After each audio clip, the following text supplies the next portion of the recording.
보통 버번 뭐 여러 가지 품종이 있잖아요. 품종은 품종이 갖고 있는 다양한 특성들이 있는데 그 특성들을 정확하게 설명하기 좀 어렵죠. 예를 들면 중미에서 키우는 커피의 60에서 70%가 카투라하고 카투아이거든요.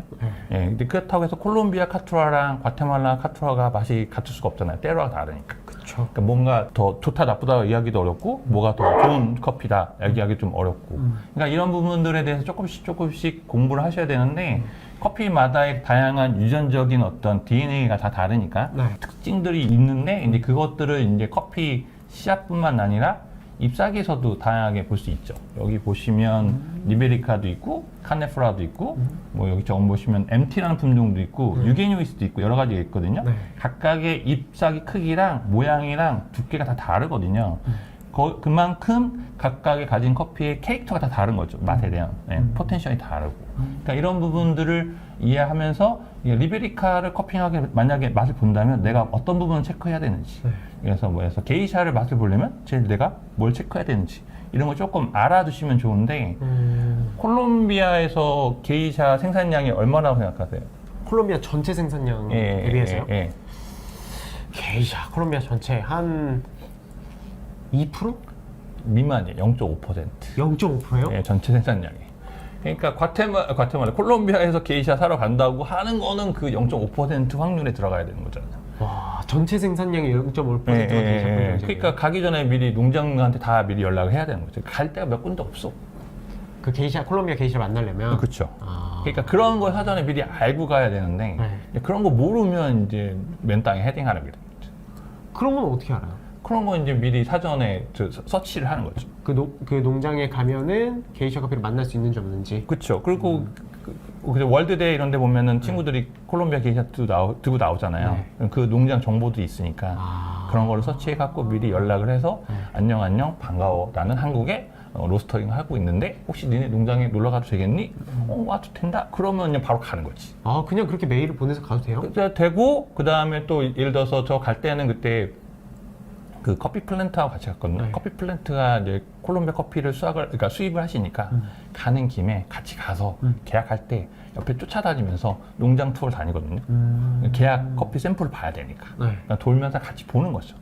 그 중에 이제 마음에 드는 게 있으면 이제 담당자한테 나 이 농장에 게이샤가 마음에 드는데 혹시 수입하실 생각 있으시면 저도 같이 구매를 하겠다.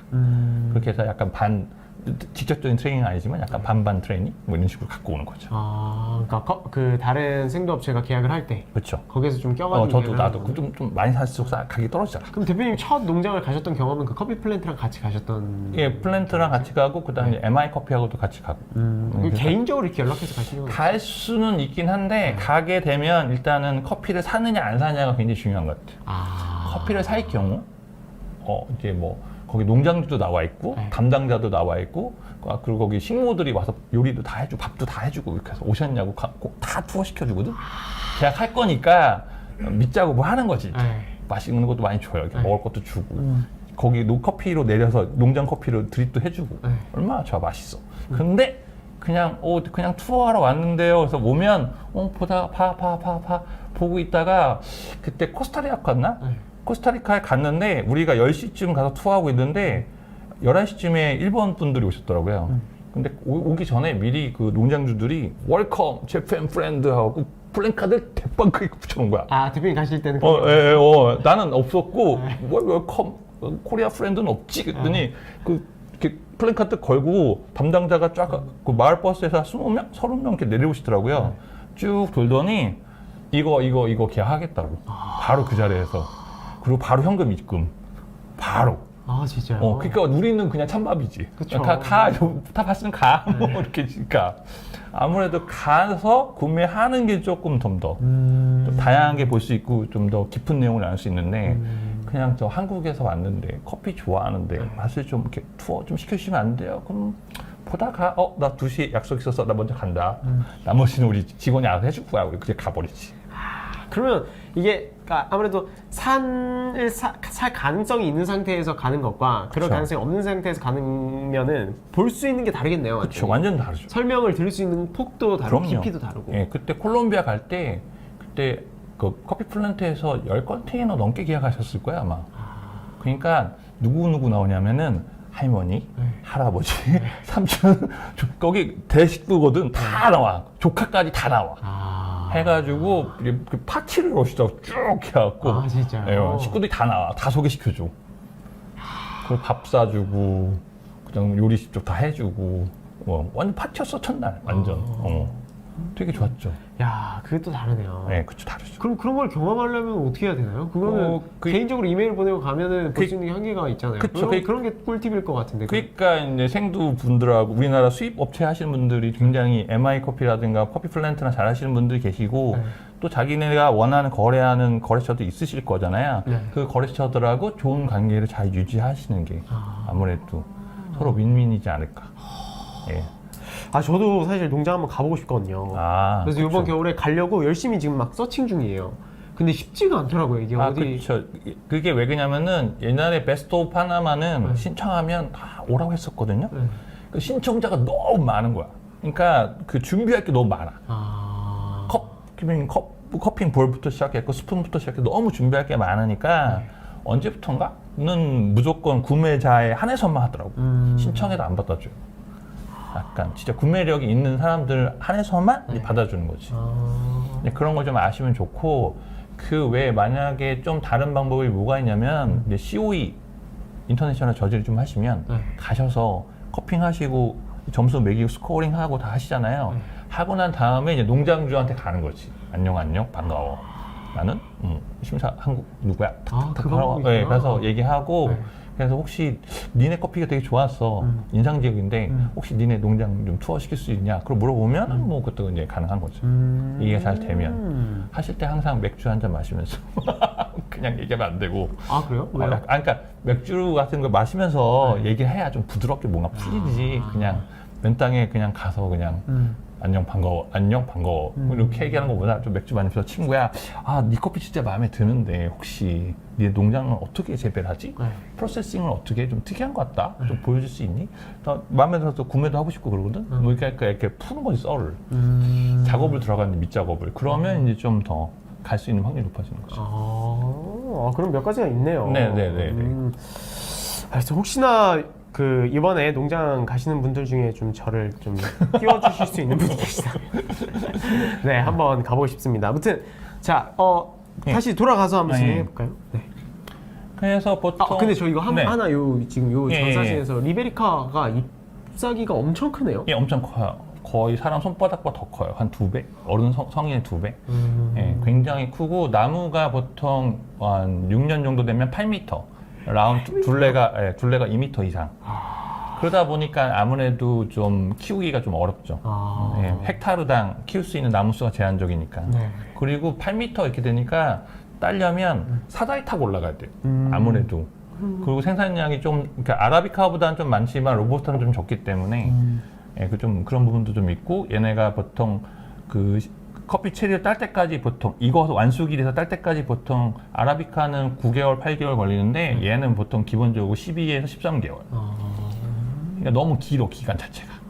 그래서 그런 부분이 있죠. 근데 저희가 예를 들어 이제 품종 하면은 좀 쉽게 볼 수 있는 품종은 뭐 버번, 카투라, 카투아이, 뭐 티픽. 지금 여기 이름들은 왜 이렇게 다 어려워요? 제가 그 2020년에 코스타리카에 있는 코페아 디버서라고 곤잘로라는 분이 운영하시는 코페아 디버서에 갔는데 거긴 700개의 커피 나무가 있어요. 700종이 넘는 커피 나무가 있거든요. 그 나무들을 보면서 제가 이제 수집을 해갖고 이제 만든 거죠, 이렇게. 교육 자료를 만들기 위해서. 왜냐면 보통 농장에 가면 2개에서 3개, 많아도 한 4개 정도밖에 키우지 않거든요, 품종을요. 근데 여기는 700종이 있으니까 맨날 책에서 보던 특이한 희귀 품종들이 하던데 그거 사진도 없어. 모양도 뭐 그 그림으로만 대충 이게 있고 느껴보지 못하잖아. 근데 가 보면 다 만져볼 수 있고 느껴볼 수 있고 그게 참 좋더라고요. 그래서 공부에 되게 많이 도움이 되죠. 그래서 기본적으로 이렇게 다양한 품종들을 좀 이해하려면 기본적으로 이제 객관화 시켜야 되니까 이제 분류 작업을 하는 거죠. 뭐 고도 얘기하시고 산지, 품종, 지역, 품종, 프로세스, 스크린 사이즈, 색깔, 뭐 등급, 수분, 밀도 이런 얘기 다 하잖아요. 이런 얘기 다 하는데 이 중에 뭐가 제일 중요할까? 보통 밀도가 중요하다, 수분이 중요하다 그 얘기하시는데 가서 보시면 또 분류법이 이거 말고 더 있거든요. 각 지역마다 각 산지마다 방식이 다 다르니까 기본적인 거를 이제 인지하시고 어떤 식으로 분류하는지.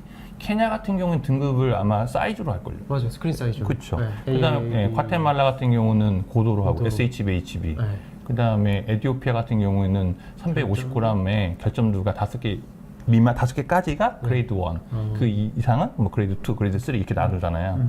그러니까 그런 걸 좀 알아두시는 게 좀 아무래도 물건, 그러니까 구매도 하고 돌아도 보고 가서 좀 아는 척 하려면 그런 게 사전직이 좀 필요한 거지. 아무래도. 제대로 된 이해가 좀 필요하니까. 기본적으로 이렇게 분류를 하는데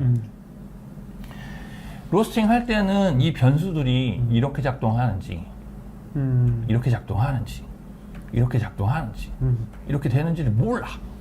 왜냐하면 커피는 농산물이야. 매년 어떨 때는 풍년이고 어떨 때는 흉년이야. 원래 경년식물이니까 한 해 다르니까. 그러니까 이런 식으로 작동하기 때문에 이런 식에 대한 어떤 올해는 예를 들어서 작년에가 파나마가 아마 작황이 안 좋았을 거예요. 그런 거죠. 작황이 안 좋으니까 물건 살 때 좀 그 부분을 염두에 두고 가는 거죠. 올해 가면 좀 좋긴 할 텐데 문제는 지금 비료값이 많이 올랐다고. 그래서 이제 그런 부분들이 또 생산에 영향을 주긴 하겠지만 이제 그런 걸 좀 알아두고 가시면 어떤 식으로 커피를 구매할 때 이제 제값 주고 사야 될 거 아니에요. 좀 더 물건 사용화 되니까. 네, 그런 부분을 좀 알아두시면 좀 좋을 것 같고. 그래서 기본적으로 체리를 보시면 꽃이 피고 나서 그린에서 저렇게 레드까지 기본적으로 색상을 띠려면 보통 24주가 걸리고요. 네, 그 다음에 32주 정도가 되면 거의 부터는 보랏빛에 간다고 보시면 돼요. 이제 그러니까 커피 나무에 그 커피가 붙은 상태로 이제 삭혀지는 거지. 그 전에 요 사이 안에 따야 되는데 문제는 얘네들을 보시면 이렇게 체리를 까서 보면 24주고 32주인데 얘들 다 이렇게 까서 보면 체리 상태는 보면 알겠지만 그린빈으로 봤을 때는 알 수가 없어. 그러네요. 예, 절대. 그래서 커피는 기본적으로 할 줄 아셔야 되는 거고. 예, 레드 체리로만 땄는지 이게 얼마가 섞였는지 알 수가 없잖아. 그러니까 레드 체리로만 수확을 해서 나올 수 있는 플레이버들이 있고 섞여서 나오기도 하고 하니까. 그러니까 기본적으로 육안으로 뭔가 파악을 하고 읽어낸다는 거는 불가능한 거죠. 생두 자체를 봤을 때. 그렇죠. 체리로 보면 알겠는데 생두로 봤을 땐 절대 알 수 없으니까 기본적으로 그래서 커피도 할 줄 아셔야 돼요. 이게 잘 익은 생두들만, 잘 익은 열매들만 골라가지고 따서 가공한 생두인지, 그치. 아니면 좀 덜 익은 것도 같이 많이 섞여 있는지, 그쵸. 이런 것들이 어쨌든 체리 상태에서, 그러니까 생두 상태에서는 구별을 못하기 때문에 기본적으로 커피는 할 줄 알아야 된다. 그렇죠. 그래서 그 분류할 줄 알아야 되는 거죠, 본인이. 근데 그거 어떻게 해요? 커핑 하시면 80점 이상 스페셜 되고 82점 이하는 커셔리니까. 근데 이게 딱히 이게 완숙된 체리에서 나오는 플레이버야, 이게 좀 덜 익은 체리에서 나온 플레이버야, 이런 것들에 대한 디테일한 교육은 그 이제 큐 그레이더를 라이센스를 따시면 되죠. 공부를 하시면. 내가 큐 그레이더 왜 땄겠어?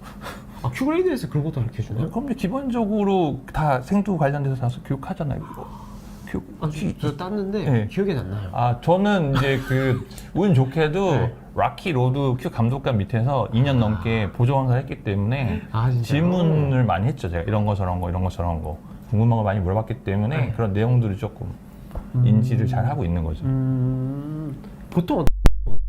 보통 완숙된 애들일수록 일단 설명할 건데 기본적으로 커피는 식물이잖아. 광합성을 하잖아. 광합성을 할 때 필요하면, 그러니까 광합성이 필요한 게 뭐가 있냐면은 햇빛, 그러니까 이산화탄소, 물이 필요하거든요. 그거를 광합성을 하게 되면 뭘 만들어요? 당, 그렇죠? 산소, 그 다음에 구연산. 구연산을 만들잖아요. 구연산을 만들기 때문에 우리가 구연산에서 느낄 수 있는 컵노트는 뭐야? 기본적으로 시트러스예요, 그렇죠? 그래서 레몬, 오렌지, 감귤, 자몽, 우리 한국식으로 얘기하면 제주도 감귤 이런 거 느끼잖아. 느끼고 그 다음에 걔네들이 날씨가 추우면 보통 25도에서 5도 사이, 5도 이하로 떨어지면 커피 나면 얼어 죽어요. 그러니까 25도에서 20도 이렇게 25도에서 그러니까 5도 사이 이렇게 왔다 갔다 온도 이렇게 떨어지면 고도 높을수록 떨어지면 그 커피 세포가 얼어 죽고 싶지 않아. 그래서 세포 내에 더 많은 당을 만들어내요. 그 당들이 구연산하고 결합하게 되죠. 멜팅 녹아서 같이 만들어지는 산이 사과산이야. 사과산이 커핑해서 뭘 얘기해요? 청사과, 청포도, 파인애플. 그러니까 그 과테말라 가니까 그 과테말라에서 커핑 하시는 35년 되신 분이 있는데 그분은 먹어보면 얘는 아티틀랑 뭐 우에우에 테나고 다 알더라고. 기본적으로 다. 왜냐면 그분들은 에티오피아랑 케냐랑 콜롬비아 커피를 커핑한 이유가 없잖아. 안 하는데 자기네들은 아예. 가테말라 것만 하니까. 그렇죠. 35년. 그냥 다 아는 거야. 그리고 먹어보면 얘는 SHB인지 HB인지 알아. 와 진짜요? 먹어봤는데 내가 아까 얘기했잖아. 메론 그런 건 안다고. 그러니까 아니 근데 그거를 SHB나 HB 하는 거는 거의 그건 진짜 너무 어렵지 않나? 아니 그게 나도 해보니까 나는 그게 어렵지 않던데. 왜냐면 SHB하고 HB 그러니까 섞인 퍼센테이지가 틀려. 그러니까 보통 나무가 이렇게 그 고도가 이렇게 있잖아요. 밑에서부터 위로 이렇게 따올라가잖아. 밑에 애들이 온도가 높기 때문에 먼저 익어요. 먼저 익기 때문에 밀도가 낮아. 그리고 대부분 구연산이야. 올라갈수록 이게 천천히 익잖아. 그리고 그러니까 안에가 더 꽉 채워지겠죠? 그 밀도가 높아지겠지? 올라갈수록 사과산이요. 그러니까 구연산이 사과산인지를 구분하면 이거를 찾을 수가 있어요. 그러면 시트러스 계열의 향미들이 많이 나는지 아니면은 뭐 약간 베리 계열의 향미들이 많이 나는지 그런 것들도 좀 갈릴 수 있는 건가요? 워시드에서는 베리를 잘 찾지 않아요. 베리는 내추럴. 컵노트니까. 그니까요. 그러니까 가공 프로세싱인데 과테말라 내추럴 잘 안 하는데 한 지 얼마 안 됐을걸? 그리고 커피 주기 전에 미리 큐그레이더도 보면 워시드하고 내추럴하고 같이 커핑 안 하잖아. 걔도 약간 그런 식이긴 하긴 해요. 그리고 맡아보면 기본적으로 아로마에서 그라운드 빈에서 보통 느껴져. 원인 내추럴이겠구나 이렇게. 워시드겠는데? 그래서 제가 가서 느낀 게 뭐냐면 제가 처음 2010년에 과테말라 가서 커핑을 하는데 그 당시에 과테말라에 한국 사람이 몇 명이 왔겠어요? 3명? 4명? 뭐 몇 명 오진 않았겠지. 때? 농장 커피 구매한다고. 그때 다이렉트 스토링 했었거든요. 2컨테이너 가져왔었는데. 그때 갔었을 때. 그 당시에 2컨테이너를 갖고 왔었어요. 많이 못 팔았어요. 망했어. 그거 다 어떻게 했어요? 그거 그냥 덤핑에 쳤지. 와. 근데 이제 그런 경험이 있는 거예요. 그거 사러 갈 때 한국에서 커피 사러 왔다 해. 제 큐그들에 그래서 다 몰려. 애들이 다 모여와 있을게. 한국인데 커피가 나지도 않은 한국에서 커핑을 할 줄 안다는 애가 왔는데 어떨까? 궁금하잖아. 다 구겨가. 그래갖고 앞에서 커피를 한 20개, 30개 쭉 깔아줘요. 커핑해 하고 뒤로 쑥 빠지면서 이러고 뒤에서 다 쳐다봐. 어떤 커피를 좋다고 고르나? 그쵸.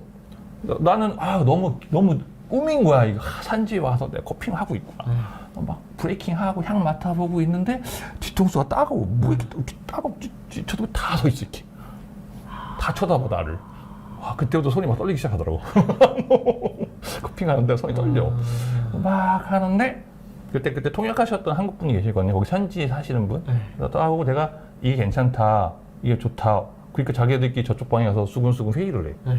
그 다음 샘플 또 깔아줘. 이렇게 쭉 깔아줘. 그리고 또 해보래. 또 했는데 또 찾았어. 이렇게 내가 이거 마음에 든다고 이거 좋다고. 그래갖고 또 가더니 또 자기들이 수근수근 하는데 통역하시는 분이 가서 엿들은 거야. 스페인어 하잖아. 스페인어 할 줄 몰라요. 듣는데 무슨 말 하냐면 그때 메인 크랩이 우에우에 테낭고였는데 우에우에 테낭고 커피를 제가 고른 거죠. 그 가장 자기네들 좋다고 하는 메인 크랩 커피를. 그래갖고 표정이 싹 바뀌어서 딱 오더니 나한테 그러더라고. 야, 한국 애들은 어떤 커피 좋아해? 친구야, 어떤 커피 팔면 한국 애들한테 좋은 커피를 많이 팔 수 있을까? 비싸게. 이런 거죠. 만약 그거를 안 했으면 제가 만약에 다른 커피를 골랐으면 보통 그거 $2인데 8달러 부른 거지. 그러니까 이 친구가 커피를 좀 모르는구나. 그쵸. 이렇게 판단을 하니까 뒤에서 이렇게 보다가 이 사람이 좀 좋은 커피를 고르는 능력이 있는지 없는지 보고 만약에 좋은 커피를 고르는 능력이 없다 그러면 그냥 그쵸. $2, 8달러 부르면 내가 뭘 알겠어. 얼마인지 내가 어떻게 알아. 컵을 못 보니까. 그치. 그러니까 $8 부르주는데 나도 비싼데 알았어 깎아줄게 $6 그래 괜찮지? 그럼 난 또 마음이 좋잖아. 그게 사는 거지. $2인데 4달러 더 주고 사는 거지. 키로당. 그거 뭐 한 컨테이너면 12톤, 14톤인데 돈이 얼마야? 그러네요. 그렇게 되는 거예요. 그러니까 이제 그런 거 못 사전에 보면 눈탱이 맞을 수 있는 거네요. 그쵸, 엄청 눈탱이. 지금도 그러나요? 지금은 모르겠어요. 요즘 지금은 그렇게 제가 다이어트 트레이닝을 많이 안 해봐서 직접적으로 이렇게 그때 저 혼자 썼거든요. 저랑 그 수입하려고 하셨던 분이랑 통역계 셋이 갔었어. 셋이서 싹 돌고 다녔었거든요, 과테말라. 근데 지금은 가면 우르르르 다 큐브레이더고 다 페이스북, 인스타그램 다 DM 나올 수 있는 상태라서 다 얼굴도 알고 다 알려져 있다 보니 이제 그러진 않는데 잘 모르시는 분들은 아마 그렇게 호되게 당할 수도 있죠. 네, 그런 부분들을 보면서 이제 좀 여기 또 살벌하구나 애들이 웃고 있지만 애들이 표정이 반갑다고 한국에서 아니야 반갑다 하지만 사실은 여기도 장난 아니구나 그거 느꼈지. 근데 진짜 확실히 처음 갈 때 좀 신뢰할 만한 업체랑 같이 가는 게 좋겠네요. 그럼요. 그러니까 농장에서 신뢰할 만한, 그러니까 거기에 많이 알려져 있는 업체랑 같이 가면 그렇죠. 아무래도 좀 장난을 안 치겠죠. 그때 그래서 책 같은 데 보면은 그런 거 장난치는 애들 코요테라고 하잖아요. 코스타리카 거를 과테말라로 팔고. 그래서 보통 안티구아 같은 경우에는 지역이 되게 작거든요. 작은데 거기서 나올 수 있는 커피 수량은 제한적인데 생산한 전 세계에서 판매되고 있는 양은 2배에서 3배인데 왜 그러냐 물어봤더니 그 안티구아 옆에 붙어 있는 지역에 그 커피 농장도 있을 거 아니에요. 그러니까 안티구아가 수확할 때 같이 수확한가 봐. 같이 가지치기 할 때 가지치기 같이 하고 농약 뿌릴 때 같이 뿌리고 그리고 같이 수확을 해.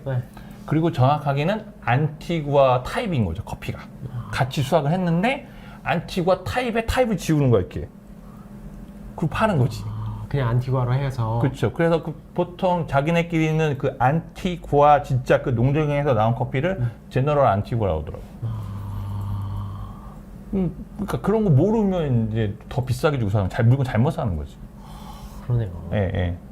그런 경험을 꽤 가서 과테말라 가서 꽤 많이 하고 왔죠. 그런 거 보고 나니까 이제 코스타리카 가서는 어떻게 이거를 물건을 보거나 구매하거나 커피할 때 내가 어떤 자세를 취해야 되는지 어떻게 그러니까 말을 많이 안 하긴 하지만 그래도 일단 기본적으로 가서 내가 어떻게 행동해야 되는지는 이제 알게 되는 거죠. 무턱대고 초장에 잘못 샀다가는 안 되겠네요. 처음에 이제 그렇죠. 사러 내가 농장을 혼자 갔는데 그렇죠.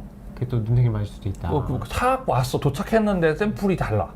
최근에 제가 그 한국 커피 양한나 대표님이랑 이렇게 그러니까 지금은 코로나잖아요. 커피가 너무 이렇게 잘 들어오지도 않고 가격이 너무 세. 에티오피아. 그러다 보니까 이제 그 원하는 커피가 뭐 MI나 커피 플랜트 없으면 또 다른 데도 좀 샘플을 신청하거든요, 요즘에는.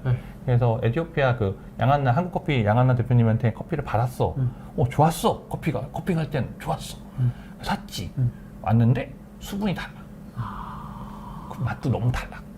그래서 양한나 대표님께서 다시 미안하다고 다 가져가시고 그 다음 주에 아마 비행기 타고 날아갔을 거예요, 에티오피아로. 바로 가서 이게 엄청 많이 사셨을 거 아니에요. 그러니까 이게 뭐냐고 따져갖고 이제 뭐 어떻게 했겠지? 뭐 비용을 세이브하거나 그렇게 와서 되는 다시 거예요. 돌려보내기도 힘들잖아요, 그런 거. 그렇죠. 그 돌려보내려면 그거 엄청 까다롭죠. 자기네 거 아닌 것 같은데라고 얘기할 수도 있고. 이거 왜 이래 수분이 너무 자기네들도 뭐. 그러니까 그리고 우리는 지금 당장 커피를 팔아야 되잖아. 로스팅 해야 되는데 없잖아. 그럼 내가 딴 데서 또 가져와도 비용이 또 추가되잖아. 그러니까 또 갔다가 또 새로 커피가 온다 하더라도 좀 그 내가 원하는 커피가 온다는 보장도 없고. 그러다 보니까 일단 있는 건 그냥 대충 어찌됐건 원래 싱글로 쓰려고 했던 거 블렌딩으로 쓴다던가 여기 써버리고 일단 더 맞게끔 일단 거기 맞게 쓰고 그 다음에 이제 비행기 타고 쫓아가서 담당자하고 이제 한바탕 하는 거죠. 그런 일들이 비일비재해요. 그래서 생두 수입이 그렇게 뭐랄까 재미도 있지만 리스크도 엄청 커요. 그래서 믿을 만한 신뢰하는 업체들하고 같이 일을 하는 것도 좋고 아니면 COE나 이런 농장 이런 베스트 오브 파나마나 이런 데 가셔서 이런 거 하시는 게 좋죠. 아무래도 그러네요. 거기는 다 유명한 농장들이고 이름 네이밍이 다 있어서 검색하면 다 나오는데 그런데 장난치지 않을 테니까 아무래도. 그냥 좀 이름 없는 농장 말고. 그렇죠. 좀 하거나 그리고 원래 커피 나무가 이제 어느 정도 자라고 나면 그 생산 연령이 이제 다 되면 커피 맛이 떨어지거든. 그러니까 더 생산 열지도 않고 맛도 없어. 그러니까 그렇게 되죠. 이제 처음엔 맛있었지만. 그러니까 계속 헌팅을 하러 다니긴 해야 돼. 돌아다니긴 하긴 해야 돼. 하지만 이제 기본적으로 이제 내가 무엇을 어떻게 할 것인지에 대한 기본적인 지식하고 커핑 스킬이 있으면 이제 그게 다 해결되는 거죠. 아무래도 그렇게 되는 거죠. 그러네요. 네. 컵을 잘 보고 가는 연습을 해야 된다. 그렇죠. 첫 번째. 그리고 신뢰할 수 있는 업체, 그러니까 좀 그런 바삭하게 농장을 그래도 잘 아는 업체랑 같이 가면은 어느 정도 안전하다. 그렇죠. 그죠?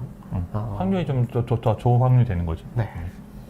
그래갖고 썬 커피, 그러니까 그늘 재배하면 아무래도 아까 얘기했듯이 그 커피가 천천히 더 이렇게 자라는데 수확하는데 기간이 더 오래 걸리고, 네. 그러니까 그 썬그라운드 커피 같은 경우는 기본적으로 빨리 익거든요.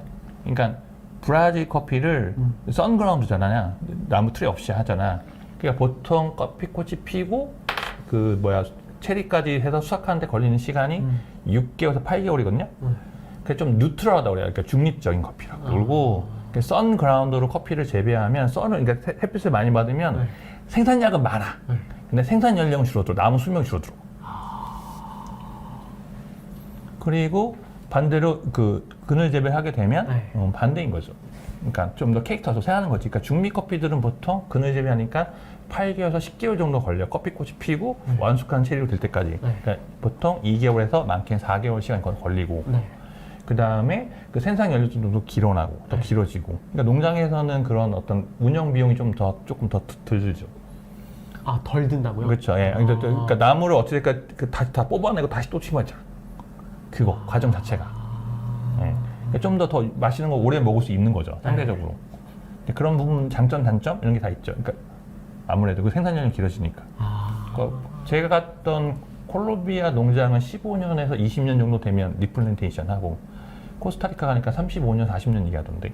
그럼 다시 그 나무를 다 파내고 다시 심어요? 그렇죠. 새로운 나무? 그 다 빼내는 거죠. 왜냐하면 더 이상 체리가 열리지 않으니까. 그렇게 되는 거죠. 그렇구나. 네. 그런 게 또 다르구나. 네, 네. 그냥 햇볕에서 그냥 내놓고 재배하는 것과 네. 쉐이딩 트리를 활용해가지고 그늘에서 재배하는 것과. 그래서 브라질 커피 뉴트럴하다고 해서 보통 에스프레소 블렌딩 베이스로 많이 쓰잖아요. 맞아요. 이제 그런 이유가 그런 이유 때문인 거죠. 기본적으로. 그러니까 그런 부분을 알면 좀 물건을 보고 고를 때 좀 내가 고를 수 있는 거지. 어떤 식으로 그거는 활용을 할 수가 있어요? 그러니까 예를 들어서 그 블렌딩을 했을 건지 싱글 했을 건지.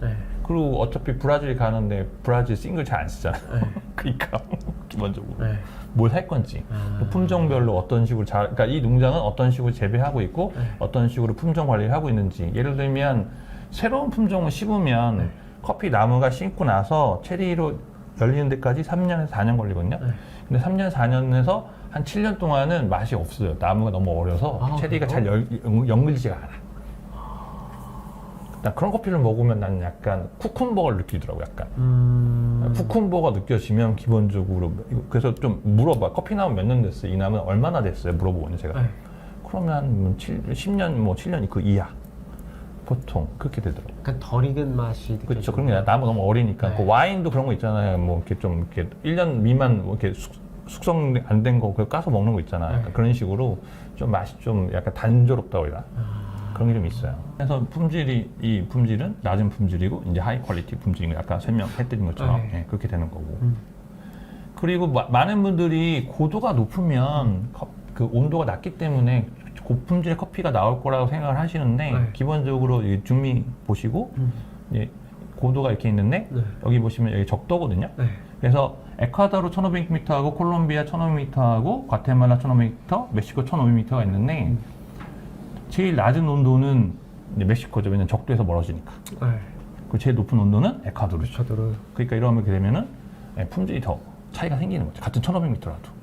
그러니까 절대값이 아니야. 고도가 높을수록 온도가 낮기 때문에 고퀄리티 커피가 나온다는 얘기는 잘못된 내용인 거죠. 그러니까 그게 모든 나라마다 통용되지는 않는다. 적도에서 멀어지는 나라일수록, 그리고 멀어지느냐 가까우냐에 따라서 달라질 수 있다. 근데 지금 그러니까 높은 고도일수록 온도가 낮기 때문에 보통 일교차가 커가지고 생두에 어떤 뭐 당이 많이 생긴다 이런 아까 말씀해 주셨듯이 그래서 뭐 유기산이나 아까 좋은 산들이 많이 생겨서 커피가 맛있어진다라고 하는 일반적인 내용들이 그게 절대적으로 모든 산지마다 통용될 수 없다는 말씀이신데 지금 멕시코 같은 경우는 온도가 낮으면은 퀄리티가 높고 그 에콰도르는 똑같은 온도 1500m에서 재배를 하더라도 저기는 적도랑 가까우니까 고도가 높아도 온도가 높아서 그 밀도 낮아진다. 그래서 근데 멕시코 커피가 그 콜롬비아 커피보다 근데 이제 또 하더라도 그 이후 과정, 유통이라든가 프로세싱 과정이 멕시코는 설마 잘 안 돼 있고 뭐 콜롬비아나 이게 잘 돼 있는 거죠. 과테말라는 그러니까 인프라들이 잘 깔려 있는 거죠. 어떻게 보면은 조건은 좋을 수 있으나 그 다음에 이제 커피를 또 추가 가공하는 과정이 다른 나라보다 경쟁력이 떨어지기 때문에 또 멕시코 커피는 어떻게 보면은 콜롬비아 커피보다 좋은 환경을 갖고 있음에도 불구하고 좋은 커피를 재배하지 못하는 뭐 그런 것도 있고 거죠. 멕시코 하면 커피보다는 마약. 그래요. 그렇죠. 네. 그러니까 멕시코. 어쩔 수가 없어. 그런 게 또 있잖아. 커피 씹느니 다른 거 씹는 게 더 낫기 때문에. 그치. 그렇게 되는 거지. 네. 그러니까 그 정세까지 다 알려면 우리는 국제 정치를 해야 되는 거지. 그러네요. 그러면 딱 이것만 봐서는 어떻게 보면 과테말라가 같은 고도라고 했을 때 좀 더 유리한, 그렇죠. 에콰도르나 콜롬비아보다 좀 유리한 어떤 재배 조건을 가지고 있다라고 그렇죠. 봐도 될까요? 그렇게 하고 그 다음에 하와이나 코나 커피가 예전에는 지금은 별로 이렇게 명성이 많이 떨어졌지만 옛날에는 고품질 커피라고 얘기했잖아요. 맞아요. 네. 거기는 고도가 230인가 낮잖아요. 300인데도 적도에서 멀어지니까 온도 낮아서 그런 거죠. 그러니까 그런 부분들을 잘 알고 가야 되는데 모르고 가서 아까 얘기했듯이 과테말라 커피는 왜 스모키해? 그러면 뒤지게 가서 혼난 거야. 너 저리 가 임마. 또 알지도 못한 애가 와갖고 그치. 화산 옆에 있어. 뭐 그런 얘기, 그러니까 그런 얘기 하면 가서 이제 큰일 나는 거지. 애가 잘 모르는 애가 왔구나. 그럼 바로 눈탱이 맞아요. 그렇죠. 그렇게 되는 거지. 그러니까 모든 고도, 그러니까 이 고도가 높아서 좋은 품질을 얻는다는 게 모든 나라에 통용되지는 않는다. 그렇죠. 그런 거죠. 그러네요. 그래서 로스팅 할 때 보시면 빨리 로스팅 되는 조건이 있고 슬로우 로스팅 되는 조건들 여러 조건들이 있는데 얘들도 그러니까 어떻게 되어 있는지 알 수가 없어. 보통 밀도하고 수는 얘기하시지만 이렇게 작동하는지 현재 커피가 내 커피가 이렇게 돼 있는지 이렇게 되는지 내가 알 수가 없어. 지금 그러니까 내가 커피를 받았을 때 네. 로스팅을 빨리 하거나 뭐 길게 하거나 이렇게 선택을 할 수 있는데 그렇죠. 지금 커피 생두가 어떤 때로에서 재배되는 어떤 환경에서 재배됐는가를 그렇죠. 알 수가 없다는 말씀이죠. 없으니까 그냥 기본적으로 수분하고 밀도 재는 거는 기계 파니까 쉬운데 스크린 사이즈 책정하는 거 집에 있어요? 나도 없어. 없죠. 네. 없죠. 그 다음에 당이 많으면 아무래도 더 빨리 로스팅이 돼요. 워시드보다 내추럴 더 빨리 로스팅 되거든요. 당이 많으니까 연료가 많잖아. 빨리 로스팅 되죠. 화학 반응이 더 많이 일어나. 연소 과정이 더 잘 일어나죠. 내추럴 커피가 로스팅 하시기가 좀 더 까다로우실 거야. 워시드보다. 더 빨리 온도가 상승될 거야. 그게 당이 많아서 그래. 그런 거랑 디펙트 개수도 이제 뭐 모르지. 예를 들면 에티오피아 갔는데 에티오피아 정부가 굉장히 그 커피 컨트롤을 되게 심하게 하잖아요. 하는데 가끔 G2, 등급 G2가 G1보다 맛있고 좋을 경우가 있거든요. 그래서 물어봤는데 그 보통 생산자가 그 정부한테 제출해요. 샘플을 제출할 때 이렇게 가마로 제출할 때 거기서 애들이 위, 중간, 아래 마대에서 꺼내갖고 350가지 꺼내가지고 재봐. 그레이드 등급을 재. 그래서 5등, 그러니까 디펙트가 5개 이해야 되잖아요. 그래서 나는 내 생각에는 우리 거는 등급이 1등급이라 생각하고 제출했는데 디펙트가 6개가 나왔네? 그러면 얘는 G2잖아. 그러면 정부에서 너는 G2를 왜 G1으로 썼어? 이건 수출 안 돼. 이렇게 되는 거야. 그러니까 대학교 입시할 때 턱걸이면 약간 낮게 지향하자. 안전빵으로. 다 그렇게 하는 거야. 약간. 왜냐면 걸리면 수출이 안 돼요. 잘못 써서 걸리면 수출이 안 되는구나. 그쵸. 운이 안 좋은 수도 있지. 그래서 일부러 좀 한 그레이드 낮춰서 안전빵으로. 그렇죠. 그렇게 하는 게 오히려 나는 수출이 확실히 보장되니까. 근데 내가 수출하고 싶어서 1년 동안 농사 잘 지어갖고 제출했는데 난 G1인데 정부에서 누가 됐는지 공무원 누가 했는지 모르겠지만 G2인데 그러면 얘는 G2인 거야. 그럼 반대로 G1은 엄청난 자신감으로 제출하는 그렇죠. 엄청 그거 하시겠죠 아무래도. 근데 그런 거를 알아두시면 좋죠. 근데 그런 것도 우리 디펙트 개수를 우리도 정확하게 알 수가 없잖아. 그러니까 그 동네마다 디펙트 개수 세는 것도 다르고. 그렇죠. 그 케냐 갔었는데 케냐의 어떤 첫 번째 오전하고 오후 두 군데 갔었거든요. 오전에 갔는데 오전에 갔던 첫 번째 농장 그 익스포터는 나한테 그 피베리를 주면서 이게 되게 맛있는 거고 구하기가 어렵고 비싼 거다. 구하기 어려운 건 맞죠. 그러니까 먹어봐라 하고 줬어. 진짜 맛이 없었거든요. 그 가격이 거의 2~3배야. 구하기가 어렵고 이게 희귀해. 우리는 이게 맛있다고 생각해. 먹었는데 맛이 없었어. 그리고 그 다음에 오후에 다음에 두 번째 갔었거든요. 익스포터. 그럼 걔는 피베리가 없더라고. 니네는 왜 피베리가 없어? 우리는 피베리를 디펙트로 봐. 다 버린대. 구하기가 쉽지 않고 맛이 없다고 들어. 자기네들도 맛이 없대. 다 버려. 케냐 피베리 되게 자주 보이는데? 그러니까 물론 모든 피베리가 맛이 없진 않고. 그쵸. 자기 그 익스포터 수출하는 업자들만의 자신만의 노하우들인데 이제 그런 게 있는 거죠. 그들은 기준을 피베리는 결점대로 보고 네. 그냥 그걸 안 하는 거죠. 네. 그렇게 그런 데도 있고 아닌 데도 있는 거지. 그러니까 나는 그걸 모르는 상태로 가면 이제 니네 왜 피벨이 없어? 그러면 그 애들이 이제 생각하겠지. 얘 잘 모르는구나. 좀 아는구나. 뭐 이런 식으로. 얘 어떤 지식이라든가 능력이라든가 그런 걸 좀 알 수 있겠죠. 대표님 개인적으로 피벨 선호하지 않으세요? 네, 저는 그냥 커핑만 해갖고 원하는 컵 노트만 찾아요. 그 케냐 SA28, 36에서 찾을 수 있는 컵 노트 내가 봐야 되는 거. 그것만 찾아. 아까 얘기했듯이 사가산, 구연산에서 나올 수 있는 컵 노트가 다른 것처럼 SA28에서 찾을 수 있는 36에서 찾을 수 있는 컵 노트를 찾아요. 그래서 머릿속에 커핑할 때 yes, no, yes, no, yes, no, no, yes, yes 이렇게 찾는 거예요. 머릿속에 이렇게 네모나가 뭐 이렇게 모양이 있으면 그 모양이 이거 모양이 맞아? 아니? 이거 노야. 맞아? 아니. 맞아? yes, no. 그래서 커핑하는 거 보면 띵띵띵띵 하잖아요. 엄청 빠르게. 그렇게 하는 거야. yes, no예요. yes, no. 근데 그러면 대표님이 컵을 선택하는 방법은 이게 내가 지금 커피하는 컵이 SL28이에요. 근데 SL28이 가지고 있는 긍정적인 컵 노트를 찾아서 그게 있으면은 yes 하는 거고 없으면 no 하는 거죠. 근데 예를 들어 이럴 수가 있잖아요. SL28인데 내가 보는 컵이 근데 먹었는데 SL28의 긍정적인 컵 노트는 내가 알고 있던 긍정적인 컵 노트는 없어요. 근데 다른 긍정적인 컵 노트가 있어. 다른 게 뭐가 있을까요? 뭐 예를 들면은 뭐 여기에 갑자기 뭐 블랙베리가 막 엄청 선명. 블랙 커런트가 원래 있어야 돼요. 그럼 원래 있어요. 네, 있어야 되는 거예요. 그러니까 아직 정리해놨어. 그럼 샤인머스켓이 갑자기 있다거나. 그거 사다 줘 나도. 나도 사다 줘. 그래요? 먹어본 적 없어 한 번도. 그러면은 그 아무리 다른 긍정적인 컴 노트가 나더라도 SL28이 내가 생각했던 SL28 그거 아마 다른 게 좀 더 섞여 있을 거야 아마. S28, 36 말고 다른 것들 좀 더 자생종이라든가 내가 몰랐던 품종들 섞여 있을 수 있죠. 그럼 물어봐야지. 이거 뭐 섞였냐? 그쵸. 뭐가 블렌이 섞여져 있어? 진짜 섞였으면 엄청 당황하겠는데요? 그럼 이거 사야지. 나만 찾았어 내가 헌팅한 거지. 또 듣도 보도 못했는데. 큐그레이터도 안 나오던데 이거 케냐는 다 28, 36만 얘기하던데 애들이 이거 뭐지? 뭐 이렇게 알아보는 거 서칭하는 거죠 또 애들한테 물어보고. 그렇게 하는 거예요. 컵을 보는 능력이 되게 중요하겠네요. 그렇죠. 품종별로도 그렇죠. 그렇고. 엄청 중요한 거죠. 그래서 기본적으로 다시 한번 얘기하지만 보통 다들 처음 로스팅할 때 밀도가 높고 수분이 높으면 좋은 커피라고 했거든. 나 그렇게 배웠어 처음에. 근데 여기 보면 변수로 보면 1번은 밀도가 높고 수분이 높죠? 2번은 밀도가 높고 수분이 낮죠? 3번은 밀도가 낮고 수분이 높죠? 4번은 밀도가 낮고 수분이 낮잖아.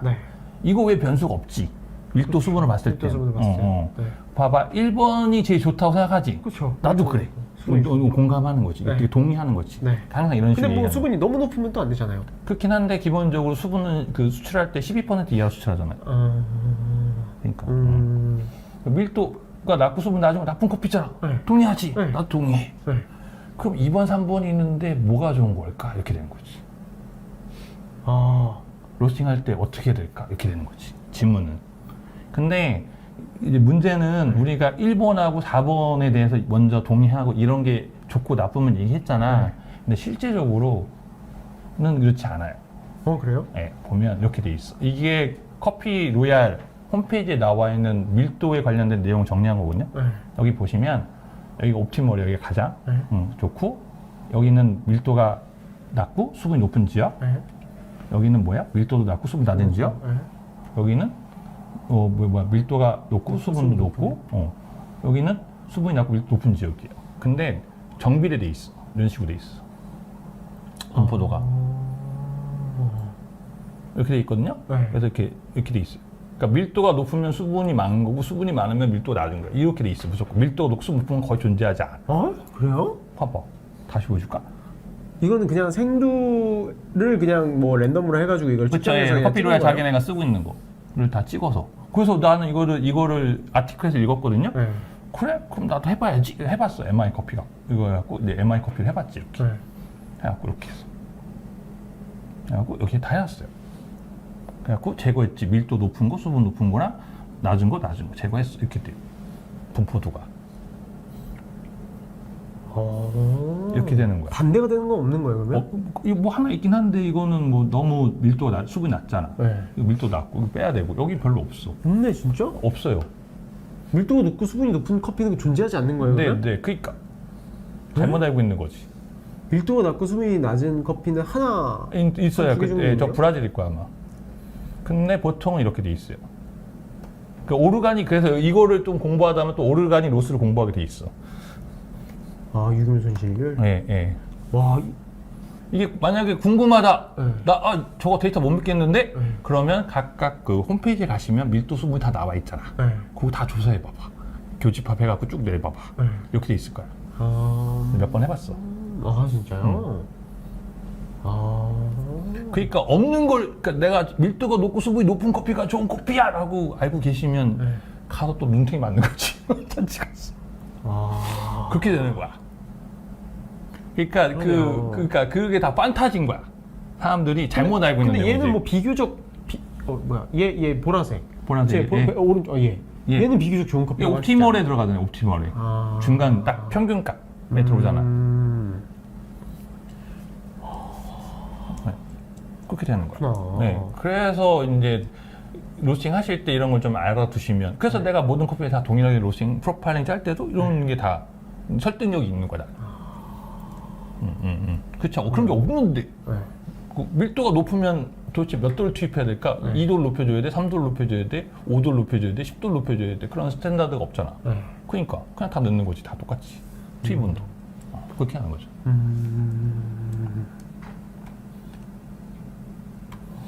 그래서 그 설명 아까 오르가닉 로스 기본적으로 커피가 있고 7대 3이잖아. 네. 70 그렇죠? 1kg일 경우에 로스팅을 하게 되면 네. 이 중에 30% 정도 날아가니까. 그러니까 로스가 되니까. 오르가닉으로 돼 있는 네. 거죠. 네네네. 이 중에 예를 들어서 수분이 11.2%면 곱하기 하면 되니까 300으로 보게 되면 네. 112g이 있고 네. 그 다음에 그럼 빼면 남은 188g은 오르가닉이죠. 네. 그죠? 똑같이 계산하면 돼. 이렇게 되잖아. 그러니까 그래프가 반비례하는 거예요. 그러니까 수분이 낮으니까. 낮은 미가 높잖아. 300에서 빼야 되니까. 무조건 오가닉이 300이 있다고 가정한다면 커피 평균값이 평균값이. 그렇기 때문에 절대값이니까 네. 이렇게 되는 거죠. 그래서 여기다 놓고 사이즈가 자꾸 크게 되고 네. 밀도가 높고 낮으면 이제 요게 밀도 높은 요게 고품질 커피인 거죠. 기본적으로 수치상으로는. 예측이 가능한 거지. 사이즈가 작고 밀도가 네. 높으니까 이게 아무래도 더 고품질 쪽에 이제 속한다고 보는 거죠. 하지만 네. 그 여기 들어있는 고품질 커피가 내가 원하는 플레이버 노트하고 맞을 수는 일치하지 않을 수도 있어요. 그러니까 그건 또 완전 또 그러니까 다른 얘기예요. 그러니까 물리적인 걸 보고 그 맛을 예측한다는 거는 불가능해. 그러니까 수분이나 밀도만 보고 그쵸. 맛을 예측한다는 건 불가능하다. 그쵸, 이게 그쵸. 좋은 커피인지 나쁜 커피인지 이런데- 가능한 것도 근데 어느 정도 가능할 수 있는 거죠. 그렇죠. 그러니까 우선 그러니까 순위 안에 들어오는 거지. 범위 안에 예비군. 그러니까 커피를 가면 하루에 그 수확 시즌에 가잖아. 네. 그러면 하루에 몇 개가 샘플이 올라올 것 같아 보통 테이블에 한 라운드당 30개? 3, 40개. 3, 40개? 그걸 1시간에 하나씩 그렇게 3, 40개 깔아주거든요. 네. 그러면 2시부터 5시까지 하게 되면 2시부터 3시, 4시, 5시 오전까지 오전에 보통은 농장 투어를 가거나 그 좀 돌거든요. 돌아보거든요. 주변에 스테이션 이렇게 돌아보는데 그거 안 해. 그러면 오전에도 9시 출근 9시 가서 9시부터 커피해요. 9시 반부터 좀 그쯤부터. 그러면 뭐 10시, 11시, 12시, 1시까지 하고 뭐 1시에 밥 먹고 2시부터 또 이렇게 하는 거지. 그러면 뭐 300개 거뜬하게 하잖아. 그렇게 하는데 그거를 다 어떻게 일일이 다 커피 이렇게 쓸 거야? 노트 82점, 83점 이렇게 하는 게 아니지. 먹어보고 그냥 바로 직관적으로. 그렇죠. 이렇게 딱딱딱딱딱 쳐내는 거죠. 그러니까 나중에는 그 중에 내가 베스트라고 생각하는 거 뭐 3개, 4개를 가지고 다시 또 블라인드 커핑을 해서 그 중에 또 골라내는 거고. 그렇게 하는 거죠. 결국에는 컵을 봐야 되네. 그렇죠. 컵을 봐야 되는 거죠. 네. 컵을 봐야 되는데 이제 그것도 또 설명드릴게요. 그리고 이제 설탕이 가장 중요해요. 설탕 레벨이. 왜냐하면 그 로스팅을 할 때 슈가 브라운이잖아. 네. 그 슈가 브라우닝의 브라운을 통해서 너트, 캐러멜, 초콜릿가 만들어지는데 설탕이 많을수록 더 다양하게 맛들이 만드실 거 아니에요. 네. 바디감도 좋아지고. 그래서 보면 이쪽이 갈수록 그 설탕 레벨이 낮은 거고 오른쪽으로 갈수록 설탕 레벨이 높으니까 퀄리티가 달라지는 거죠. 그렇죠. 그래서 보통은 이런 거 하나 들고 다니시면서 예, 여기다가 커피 체리를 이렇게 짜서 그 커피 그 무슐레이즈를 묻혀요. 이렇게 닫아가지고 보는 거죠. 봐서 보통 코스타리카 보니까 농장주 보니까 16에서 20 뭐 그 정도 이 보던데. 브릭스를 측정하는 그렇죠, 거죠? 그렇죠. 아무래도 산지 가시기 전에 그런 거 좀 알아두면 좋죠. 그리고 당이 왜 중요하냐면은 커피 체리가 완숙되기 전에는 기본적으로 그 클로로제닉산이 높거든요. 요 위에 선이 클로로제닉산이에요. 클로로제닉산이 항산화 물질이거든요. 그래서 커피가 떫은 맛을, 그러니까 감 같은 거 떫은 맛은 이런 쪽에 있는 얘 때문인 거야. 왜냐면 커피 안에 씨앗이 완전히 다 성숙이 돼서 씨앗을 그러니까 싹을 낼 수 있을 만큼 완성체가 돼야 되는데 그 전에 벌레가 먹거나 동물들이 먹으면 안 되잖아. 그러니까 클로로제닉산 수치가 높아요. 그리고 늙으면 안 되니까 항산화 물질이야. 늙지 않게 안티에이징 물질이고 그 밑에는 당이죠. 밑에 보시면 당이 이렇게 있는데 20에서 30가 되면 역전이 돼요. 아, 그러면 저때 따야 되겠네요. 그치. 그때쯤 됐을 때 21에서 보통 30 16브리스 넘어가느냐 안 나오느냐 측정하는 거지. 보는 거죠. 이렇게. 뭐 여기 보시면 뭐 여기는 19.50 얘기하는데 그럼 클로로제닉산이 어느 정도 고점을 찍고 내려오고 그렇죠. 떫은 맛을 내는 거는 그리고 브릭스는 계속해서 오르는 교차되는 지. 근데 어느 정도 되면 거기 너무 넘어가도 안 되고 25 이렇게 넘어가면 안 되고 왜냐면 바나나 보면 이제 색깔 변하죠. 그쵸. 그렇게 해서 거뭇거뭇한 거 먹으면 되게 소프트하고 너무 달고 좀 그렇잖아. 그냥 그러니까 과하죠. 그렇죠. 느낌도 나고. 그러니까 그 전에 브릭스가 너무 높아도 안 되는 그렇죠. 거네요. 당도가. 보통 20브릭스를 얘기 많이 고점 보통 20을 많이 붙더라고. 얘기 들어보면. 산지에 가서 저거 들고 다니면서 20브릭스 되나 안 되나 이렇게 보고서 좀 이렇게 보는 거지. 긴장할 거 아니야 농장주가. 혹시 이거 약간 지나간 트렌드는 아닌 거죠? 아니에요. 코로나 터지기 전에 코페아 디버사라고 코스타리카 갔다 왔는데 그 농장주가 교육하는 프로그램이 있거든요. 그 50시간 파밍부터 시작해갖고 수확해갖고 프로세싱하는 전체 과정을 5일 동안 먹고 자고 하면서 거기서 숙소 제공해갖고 하는 과정이 있는데 그 과정에 그 내용도 들어있어요. 아, 그래요? 여기 보시면 설탕 레벨이 있는데 이제 보통 고점을 찍는 애들 기본적으로 최대치 찍는 애들이 티피카, 버번, 모카 이렇게 있잖아요. 근데 모카는 비싸서 쓰기 좀 힘들잖아. 아까 20% 넘어가면 안 좋다고 그러지 않아요? 근데 이거 브릭스가 아닌 거예요? 브릭스인데 이게 이제 그 아까는 평균값을 코스타리카 아까 얘기했던 거고 이건 또 다른 모카는 코스타리카에서 안 키우고 예멘에서 키우잖아요. 그러니까 다 다르게 통제값으로 그러니까 스탠다드로 보시면 될 것 같아요. 또 이제 25에서 28%가 올라가도 괜찮은 거예요? 상관없는 거예요? 있는 것도 있고 아닌 것도 있는데 아까 얘기했듯이 그런 것들은 카투라나 카투아이 뭐 이런 거. 와, 확실히 모카랑 티피카랑 버번이 슈가 레벨이 높네요. 높아요. 그래서 저는 커피를 구매할 때 항상 티피카, 버번, 카투라가 있는지 봐. 아, 모카는 왜 안 봐요? 모카 비싸잖아. 쓰기가 힘들어 너무. 사용하기가 너무 힘들어. 기본적으로. 그래서 이렇게 하고 그 다음에 없네 그러면 그 다음에 카투아이나 마라고즈페나 그 밖에 다른 품종들을 들여다보기 시작하는 거죠. 야, 카티모르랑 확실히 저기 HYV 그 저거는 이제 로부스타하고 아라비카하고 교잡종 만든 그런 품종들인데 아무래도 높은 레벨의 설탕 레벨을 찾는 다음에 아무래도 티피카, 버번, 카투라를 찾는 게 나아요. 야, 근데 설탕 레벨이 높은 그 커피들은 확실히 품종들은 진짜 뭔가 병에도 약하고 병충해도 약하고 좀 재배하기 비싸고 재배하기 힘든 커피들이네요. 네, 맞습니다. 그러니까 이제 가격이 비싸잖아요. 그러니까 아무래도 이제 벌레들이 단 거를 먹어서 그런가? 뭐 그런 것도 있고 여러 가지 뭐 요인이 있을 텐데 저도 코스타리카나 이제 콜롬비아 돌아다녀 보면 테르와가 다 다르니까 옆에 있는 농장이다 하더라도 여기는 여기다 버번 키우면 여기는 카투라 키우고 여기다 카투라 키우면 카투아이 키우고 막 그래서 적용하기 좀 어렵긴 하더라고 계속. 그리고 이제 제가 얘기하는 컵노트죠. 이거는 제가 생각하는 부분이랑 되게 비슷한 부분이어서 보면 저는 게이샤를 커핑할 때 먼저 뭘 보냐면은 이거 누가 만드신 거예요? 대표님 만드신 거예요? 아니요, 있는 걸 가져와서 제 생각하고 비슷한 그러니까 보통 설득을 시키잖아 사람을 얘기할 때. 그러니까 저는 기본적으로 SCA 커핑 휠을 보는데 그 휠에서 보통 품종마다의 그 특징적인 컵노트를 제가 기본적으로 머릿속에 있거든요. 아까 얘기했을 때 yes, no, yes, no 하잖아. 네. 그러니까 게이샤를 구매할 때 내가 제일 먼저 보는 건 자스민이에요. 체크. 자스민 있냐 없냐? 그렇죠. 워시드. 자스민 있냐 없냐 보고 그 다음에 자스민 시트러스. 그 다음에 과일 쪽에 뭐가 있지를 체크하는 거죠. 그 다음에 일단 단맛. 얼마나 달까 이렇게 체크하는 거죠. 여기서 초콜릿 보시면 없잖아 거의 양이. 그러니까 초콜릿 체크 안 해. 브라운 슈가까지 있냐 없냐. 그쵸, 예. 자스민이 일단 나와야 되고. 그쵸, 무조건. 이거 워시드인 예, 거죠? 그렇죠. 워시드예요. 게이샤 워시드. 네. 자스민 일단 나와야 되고 거기 이제 그 다음 번에 이제 시트러스를 찾고 네. 그 다음에 과일이 뭐가 있냐. 네, 이렇게 보면. 그 다음 브라운 슈가가. 그러면 브라운 슈가가 자스민이랑 시트러스가 있는데 브라운 슈가가 없으면 어떻게 해요? 구매 안 해요.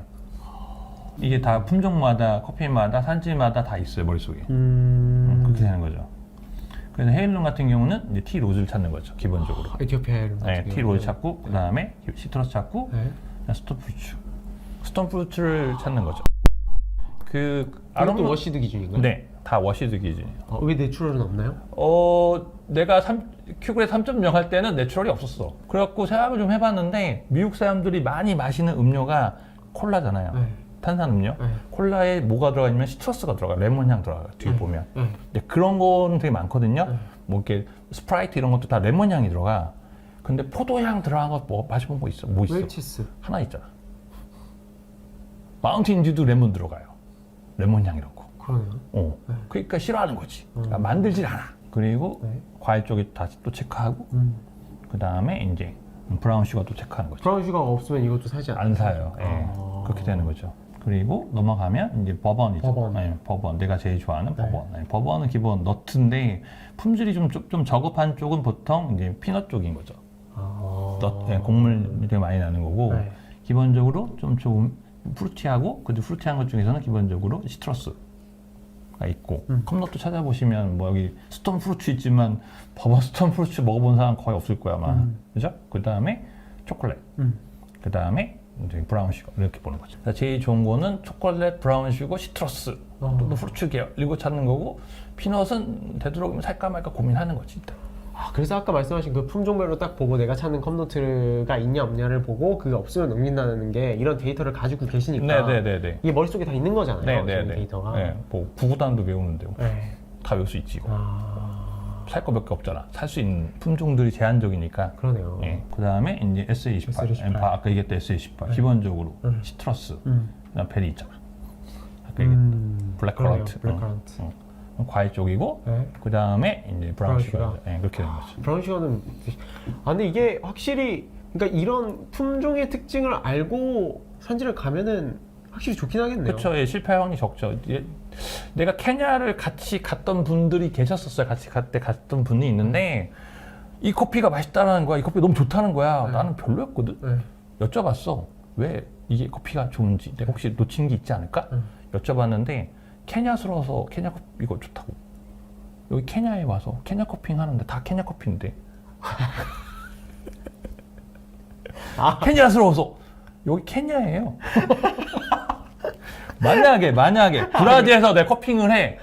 이거 또 독특해. 왜? SA18 케냐 커피에서 할 수 있는 특징적인 커피 나와. 네. 그러면 그러네. 인정. 이거 살겠어. 이런데 그게 아니야. 네. 근데 그런 거 하면 이제 잘못 사오는 거지 커피를. 광합성 과정 자체를 설명하는 거죠. 기본적으로 아까 얘기했듯이 태양빛, 그다음 이산화탄소, 물 이거 가지고 만들어지는 게 이렇게 하고 두 개가 합성이 되면 말리 이렇게 되는 거죠. 맛있는 맛이 나온다. 그렇죠. 청사과, 정포도, 파인애플. 나는 메론이 왜 커피에서 나올까 이해가 안 되는데 저렇게 말리게 되면 그런 것들이 나와요. 열대 과일스러운 것들이. 그렇죠. 그러니까 이해하는 거지. 이제 이해하고 커핑을 하면 참 좋은데. 여기서 가끔 그런 분들 계세요. 그러니까 가끔이라기보다도 매장 같은 데 가시면 여기서 오렌지하고 초콜릿 맛이 납니다. 컵노트가. 나 먹어봤어. 안 느껴지거든. 근데 왜 오렌지하고 내가 초콜릿을 느껴야 되는지 설명해봐. 그러면 난 설명할 수 있지. 버번 들어가서. 그렇습니다. 얘기할 수 있잖아. 버번의 품종 특징 어쩌고 워시드 특징. 그러니까 알고서 그 품종을 골라서 로스팅을 해서 그걸 표현하는 거죠. 전체 과정이 다 이어져 있으니까. 근데 그거는 너무 워시드만 한정돼 있는 거 아닌가요? 뭐 내추럴도 있는데 내추럴은 보통 어네어로빅. 베리류잖아요. 어네어로빅은 코스타리카에서 더블 어네어로빅, 그러니까 얘기해 줄게요. 카보닉 매서레이션. 근데 물어봤어 감독관들한테 큐 감독관들한테 네. 커핑해야 말아요. 그러게 뭐 아직 프로토콜이 없는데 이러던데 뭘 체크하는지 모르겠대. 그 발효 방식에서. 그렇죠. 예. 보통 내추럴은 구연산을 체크 초산을 체크하거든요. 네. 초산을 체크하는 이유는 커피 체리가 이렇게 있잖아. 체리를 박테리아나 미생물들이 그 당을 먹고 네. 그 다음에 뭘 배출하냐면은 뭐가 만들어지냐면 산이 만들어져. 그러니까 좋은 내추럴은 뭐냐면 당이 높고 산이 적어요. 근데 너무 과발했다는 뜻은 뭐예요? 당이 줄어들고 산이 높아지는 것이. 그러니까 단맛 체크하는 거야 항상. 그래서 내가 항상 체크할 때 슈가 브라운ing이나 뭐 단맛 뭐가 있는지 항상 체크해요. 그럼 초산을 체크한다는 거는 긍정적인 맛을 체크한다는 그러니까 긍정적이긴 한데 문제는 이제 박테리아가 내추럴하니까 만들어지는 거니까. 네. 근데 초산이 당보다 많으면 안 되는 거지. 그러니까 초산이 과한지 아닌지를 체크하는 거예요. 그렇죠. 초산에서 나올 수 있는 컴퓨터는 뭐예요? 보통 기본적으로 체리가 있어요. 가장 가벼운 게 체리. 나는 머릿속에 뭐가 있냐면 체리. 그다음에 크랜베리 주스 순서가 있어요. 그다음에 뭐 이렇게 건포도. 그 중간에 뭐 블랙베리나 블루베리도 있을 수 있고. 그다음에 나올 수 있는 게 플럼. 거기 구연산 거기서 내추럴인데 오렌지가 느껴져요. 그러면 나는 이렇게 쳐다보는 거지. 뭐라고? 맞아 떨어져야 되는 거. 나는 그게 안 맞아 떨어지면 구매 안 해. 보통 허니가 좀 약간 제각각이 허니랑 펄푸드 내추럴이랑 차이점이 뭘까 뭐 이렇게 막 코스타리카 가면은 옐로 허니, 화이트 허니, 레드 허니, 블랙 허니 뭐 많아 너무. 그리고 어디는 과육을 벗겨놓은 상태에서 말리는 그러니까 무실레지가 얼마만큼 있니, 과육이 얼마만큼 있니를 가지고 따지거든요. 어디는 내추럴 상태처럼 말렸는데 일주일 말리고 벗긴 상태에서 말리면 그것도 뭐 화이트 허니 뭐 이런 식이에요. 2주일 이렇게 뭐 10일 있다가 내추럴 상태에 있다가 껍질 벗겨서 다시 말리면 그 뭐 레드 허니 이런 식으로 하더라고. 정해진 게 없어. 다르게 해. 왜? 상품 가치를 높이기 위해서. 더 비싸게 팔고 싶으니까. 그러니까 우리 이런 방식을 채택했기 때문에 일반적인 내추럴보다 허니보다 더 맛있어 우리께. 해외 나가실 때 스토리텔링 할 수 있으시잖아요. 왜 이 커피 프로세싱을 어떻게 하는지, 뭐 알마 네그라 뭐 이런 식으로 어떻게 하는 건지 이런 식으로. 더블 버시드는 어떻게 방식인지 뭐 이런 거 새로운 방식들 얘기하는 거죠. 이런 걸 어떻게 공부해요? 이거는 이제 농장주하고 다이다이로 붙어야지. 데이터 붙어가지고 가서 계속 물어봐야 돼요. 물어보고 사진 찍고 네. 영상 찍고. 네. 근데 보통 그 프로세싱 하면 커핑 못 해요 사실은. 근데 가기 전에 좀 알고 가야 되잖아요. 물론 조사 서칭 하긴 하죠. 그러니까 요즘 좋아졌어. 옛날에 나 2010년, 2012년 이렇게 14년에 갈 때는 굉장히 단편적이었어요. 그러니까 그래서 항상 갈 때는 큰 업체들하고 같이 가, MI 커피나 플랜트 이런 데 큰 업체랑 같이 가는 거죠. 그게 좀 더 안전빵이야. 아무래도 거기는 거래를 오래 하다 보니까 예, 아무래도 좀 더 안정적이고 체계적이고 잘 정리정돈이 되어 있거든요. 수입 과정 자체도. 그러니까 그리고 뭐 이렇게 허니 이런 방식이 있고 뭐 이렇게 있고 공부를 해갖고 공부를 해서 정리를 할 수 있는 거죠 항상. 보여주고 애들한테 이렇게 된다. 이렇게 해갖고 각각의 내추럴은 보통 보면 너무 빨리 드라이를 하면 되면 보통 엠브리오가 죽어요. 엠브리오가 배야. 싹이 나고. 그 부분이 보통 찐살 이렇게 있잖아. 중국에서 온 찐살 같은 거 맛이 없잖아. 그래서 보통 엠브리오를 커피 잘라보면 끝부분에 있거나 거의 왼쪽 아니면 오른쪽 끝부분에 있는데 잘라보면 엠브리오가 검게 돼 있거나 하얗게 돼 있거나 빨갛게 돼 있어요. 그럼 죽어있는 상태인 거야. 그러면 안에 있는 유기물질은 다 마트에 갖다 오면 돼. 그래요? 결정주가 되는 거네요 그러면? 근데 그게 그린이야 색깔은. 똑같아요 육안은 그게? 엠브리오만 달라 색깔이. 그러니까 내추럴 할 때 드라잉을 해야 되는 당연히 해야 내추럴 되는데. 말려야 되니까 바로 그냥. 근데 그 드라잉하는 온도가 너무 높으면 그렇죠. 그러면 배아가 죽어버리기 때문에 그쵸. 안에 있는 유기물이 다. 그렇죠. 다 손실돼 버린 거예요. 배가 죽어버리니까. 그분 멕시코 분이라서 멕시코 사람들이 보니까 우리나라 사람하고 입맛이 좀 비슷해. 그러니까 생선을 날거부터 삭힌 것까지 먹잖아. 거기도 약간 그런 식의 음식을 되게 다양하게 먹더라고. 근데 미국 분들은 이제 락키랑 이런 완전 미국 분들하고 미국 사람들은 뭐라고 얘기하냐면은 우린 빵 2개가 있으면 다 해결된대. 빵 안에다가 시금치랑 상추랑 토마토랑 패드 넣고 이렇게 먹으면 된다. 끝. 약간 그런 식이야. 우리도 산지 가거나 그러면 뭐 챙겨가요? 고추장. 그러니까 그런 식이야. 갑자기 그 주장이 딱 나왔어요. 김치 뭐 이런 거 네. 그런 식인 것처럼. 컵라면. 그렇죠. 그런 식인 것처럼 미국 분들은 식성이 대단할 것 같은데 대단한 게 없어. 빵 두 개면 다 해결돼. 근데 마뉴엘 디아즈는 그 큐그레이더 감독관들을 네. 이제 시험 봐서 감독관 만드는 분이세요. 감독관들을 트레이닝 하시는 분이거든요. 네. 근데 그분이 내추럴하고 로버스타 전 세계 권위자신데 이제 그분 수업을 들었는데 그분도 이제 얘기해 주시는 거죠. 비용 많이 들어요. 비싸. 이틀에 뭐 300만 원. 그런 거 수업 듣는 거지. 이틀에 300만 원? 네. 그런 거죠. 그런 내용을 지금 보고 계십니다. 그때 배웠던 내용. 예, 정리하고 있는 거죠. 야, 그러네요. 진짜. 예. 그리고 전 세계 아라비카 3분의 1은 내추럴 프로세스로 하고 있다. 이런 데이터를 갖고 계세요, 그분은. 그럼 나머지 프로세스들은 워시드라는 거죠. 그리고 허니는 아까 얘기했듯이 다양하게 하는데 요거는 이제 코스타리카 기준으로 코스타리카 거기 곤잘로나 있는데 물어봐서 네. 과정 자체를 이렇게 정리한 거고 네. 종류는 화이트 허니, 레드 블랙이 있고 아프리칸 베드에서 먼저 말리든지 아니면 보면 비가 중간에 가끔씩 와요. 원래 건기가 있고 우기가 있거든요. 건기는 원래 비가 오지 않는 기간을 얘기하고 우기는 비가 오는 그 기간인데 우리나라 장마처럼 건기에도 이제 비가 오는 거죠. 산지에 가면. 그러니까 비닐하우스에서 많이 말리더라고요. 이 하우스가 비닐하우스 얘기하는 거예요. 날씨가 좋거나 나쁘거나에 따라서 보통 이 정도 시간 걸리고 그 다음에 메카니컬 드라이어가 그 기계에다가 스팀을 넣어서 돌리는 거 같고 이렇게 가르디올라. 네, 그렇게 하는 건데 얘가 아마 42도, 43도 뭐 그 정도 안에서 하시면 괜찮은데 50도, 그러니까 45도 이상 50도 이렇게 넘어가면 안에 배가 삶아지는 거죠. 예. 그러니까 가서 몇 도로 메카니컬 드라이어 돌리고 있네. 그럼 가서 온도 이렇게 보는 거지. 몇 도로 돌리나 이렇게 사진 찍고 보는 거지. 가고 싶다. 들어보니까. 예, 그렇죠. 가고 싶다. 그 다음에 이제 워시드인데 이제 전통적인 방식이 있고 웹 퍼먼테이션 있고 이콜로지컬인데 이콜로지컬이 보통은 세미 워시드라 보시면 돼요. 이렇게 있고 전통적인 방식은 기본적으로 이렇게 보통 물 밖에 나오게끔 해갖고 말리는 과정. 그러니까 그러니까 커피가 체리가 이렇게 있으면 그 가운데로 그 피라미드처럼 이렇게 쏟아서 쌓아놓은 상태에서 가운데로 물이 쫄쫄쫄쫄 흐르게끔. 그렇게 해서 드라이 퍼먼테이션 하거든요. 그렇게 하게 되면 미생물이 박테리아하고 곰팡이하고 효모가 있는데 이것들이 다 달라붙어서 이걸 발효시켜요. 근데 컨트롤하기 좀 어렵지. 근데 웹 퍼먼테이션은 뭐냐면은 커피가 물속에 다 들어가요. 잠가고 버리는 거야. 그러면 곰팡이하고 박테리아는 산소가 없으면 얘가 이게 거의 죽거나 활동을 안 해. 그래서 효모로 할 수 있어. 효모로만. 그래갖고 좀 더 퀄리티가 더 좋아지는 거죠.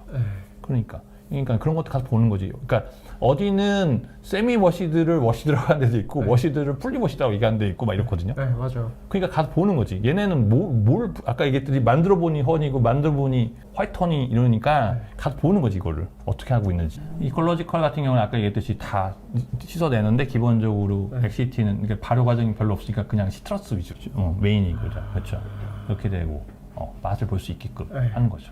이렇게 준비되는 거. 여기도 보시면 아까도 온도 메카니컬 드라이어인데 40에서 42도 해야 되고 천천히 여기 보시면 24시간 정도 이렇게 하는 거죠. 천천히 말려가면 그 사우나 들어간 것 같아. 그러면 막 스팀이 쭉 나오면서 빨려 나가면서 그 다음에 이제 테인트하고 디펙트 맛도 알아요. 그 큐그레이드 하실 때 그 디펙트 찾는다 못 찾냐 해갖고 시험 떠튀기도 하고 붙이기도 하잖아.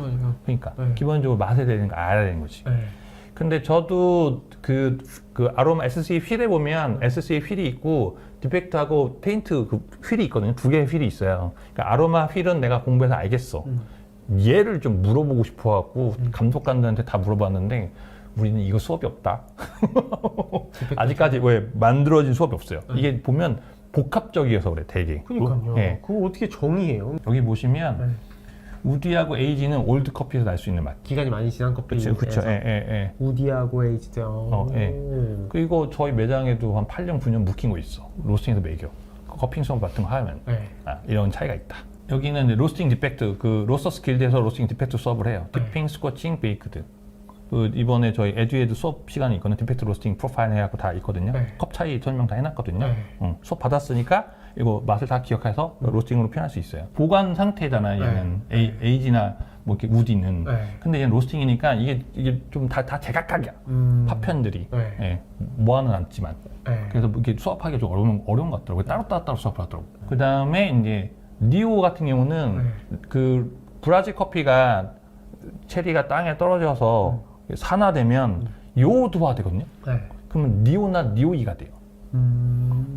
그래서 그 요오드화 그런 맛들이 나거든요. 네. 그래서 브라질 스페셜티 커피 협회가 한국에 와서 그거를 보여줬어요. 그러니까 기본 브라질 커피 맛, 니오랑 니오이 커피 맛. 네. 진짜 케미컬해. 굉장히 화학적인 맛이 굉장히 많이 나요. 네. 모를 수가 없어. 그 다음에 이제 큐그레 여기 몰디가 있죠. 몰디 찾으라고. 네. 발효 과정에서 문제 생기거나 곰팡이 이렇게 오염됐을 때 네. 생길 수 있는 몰디가 있잖아. 근데 요건 내가 맛을 보니까 알아. 나머지는 모르겠어. 물어봤는데 아는 사람이 별로 없지만 뭐 그래도 이 정도면 뭐 아예 없는 것보다 나으니까 네. 이렇게 알고 있는 거죠. 그래서 이것들을 다 가지고 있으면 좋은 거죠, 머릿속에. 기본적으로. 근데 가기 전에 확실히 농장에 가서 더 많은 것들을 얻어오려면은 좀 이런 기술들을 잘 알고 있으면 좋을 것 같아요. 그러니까 보이는 만큼 받아오는 거지. 그쵸, 맞아요. 가지고 올 수 있는 거지. 네, 그러니까 단순히 투어가 될 것이냐, 그쵸. 아니면 가서 훨씬 더 많은 것을 이게 내가 느꼈던 그 맛이 농장에서 산지에서 이런 재배 환경이 있었기 때문에 그 맛이 나는 그렇죠. 거구나. 그리고 각각의 프로세싱에 통해서 내가 얻을 수 있는 아로마, 에시티, 바디, 스윗 이런 것들 이런 거 다 머릿속에 있는 거죠. 맛을 봤을 때 어떤 식으로 맛이 느껴지는지 평균값이고 에버리지가 어떻고 더 좋고 나쁘고 이렇게 어느 정도 차이점이 있는지. 저기 워시드 트래디셔널 퍼먼테이션이랑 네. 워시드 풀웨트 퍼먼테이션이랑 워시드 이콜로지컬이랑 이거 세미 워시드, 얘는 세미 워시드고. 세미 워시드라고 설명해 네, 주셨고 세미 워시드고. 세미 워시드는 그 무시올레이즈를 기계를 가지고 이렇게 마찰에 의해서 다 제거하는 거예요. 완전히. 그쵸, 발효 그쵸. 과정이 없어요. 발효가 돼야 아로마가 더 많이 생기는데. 네. 근데 산미도 아로마가 적고. 적은데 왜 굳이 저렇게 해요? 아로마가 커피에 대해 여기 보시면 블렌딩 베이스로 많이 쓴다는 거죠. 그렇게 해서. 캐릭터를 고의적으로 약간 좀 그렇죠. 억누르는 거네. 그런 것도 있고 이렇게 하면 이제 그 물을 적게 쓰니까 환경에도 도움이 되고. 워시드 풀웨트 퍼먼테이션. 풀 부분은 아까 이제 물 속에 모든 게 다 잠긴 상태로 발효하는 과정이라고 퀄리티가 더 좋아요 항상. 그래요? 네, 최고의 퀄리티를 갖고 있어요 워시드 중에서. 그러니까 이제 좀 쉽지 않죠. 그러네요. 네. 농장별로 할 수 있는 예, 데가 그렇죠. 있고 예, 또 없는 데가 그렇죠. 있겠네요. 그래서 복합성이 생기는 거고 네. 여기는 좀 단맛을 더 하고 싶으면 이게 트레디셔널 하는 거죠. 복합성과 단맛. 네, 그 나눠서 커핑할 때 찾아보는 거죠. 그리고 이제 내추럴하고 이제 허니랑 좀 차이점. 네. 뭐 어찌됐건 내추럴이 좀 더 아로마도 많고 단맛도 좀 더 좋고 네, 그렇게 되는 거죠. 그리고 큐그레이드 할 때 보면 허니는 내추럴에 들어가지 않잖아요. 내추럴 커핑 세션에 맞아요. 허니 안 들어가요. 네. 그래서 물어봤거든. 이거 어떻게 하면 좋겠냐고. 그냥 뭐 너 잘하니까 네 가서 해라. 그러니까 다시 한 번 얘기지만 무산소 발효하고 가양 커피하고 그런 건데 다 물어봤거든. 이거 어떻게 하면 좋겠냐고. 뭐 이거 CM 어떻게 하냐고. 어떤 기준으로 해야 되냐. 그쵸. 네. 모르겠다. 없구나. 아직 없어. 기준이 이게 없나? 없어. 그러니까 이게 있으면 좋은데 없잖아. 워시드에서 내추럴 컵노트 나오고 싶지 않고 내추럴에서 워시드 컵노트 나오고 싶지 않은데 그걸 다 복합적으로 커피가 좋다. 그럼 좀 이상해 나는. 이해가 안 가거든. 그런 커피 마셔본 적도 없고. 근데 반대로 대표님처럼 이렇게 카테고리별로 컵노트를 너무 잘 알고 있으면 네. 약간 크리에이티브하게 컵노트를 표현하지 못하는 그 내가 알고 있던 컵노트 안에만 좀 갇혀있는 그런 부작용이 있지 않을까요? 그렇죠. 그렇게 인정. 센서리를 보시면 이제 내추럴에서 느낄 수 있는 센서리랑 네. 워시드에서 느끼는 센서리들이 이렇게 있는 거죠. 이렇게. 네.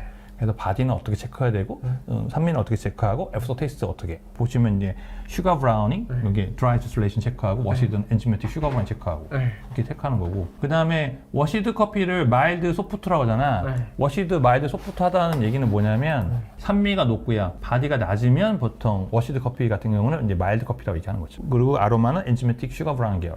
근데 그 중에 이제 허브랑 이제 플로럴 느낌이 많이 나야 되고. 근데 이게 워시드 커피를 대표하는 어떤 바디의 어떤 정도와 이게 아닌가요? 이게 이제 콜롬비아 커피 기준이에요.